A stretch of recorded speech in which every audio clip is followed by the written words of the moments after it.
ஏய், இங்க நான் தான் கிங்கு. நான் வச்சதான் ரூல்ஸ். அந்த ரூல்ஸ் எனக்கு இஷ்டத்துக்கு அப்பப்போ மாத்திட்டே இருப்பேன். அது கப்சிப்புன்னு கேட்டு ஃபாலோ பண்ணுவேன். அதை விட்டுட்டு ஏதாவது அடாவடித்தலை பண்ண நினைச்ச உன்னை கண்ட துண்டமா வெட்டி கழிச்சு போட்டுடுவேன். ஹொக்கோம், டைகர் கா ஹொக்கோம்.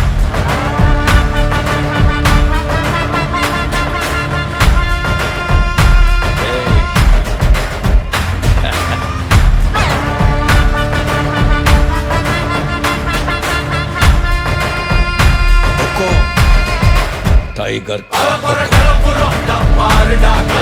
இறங்குடா, காட்டாருடா, நிலவரம் புரியுதா, உக்காருடா, தலைவர்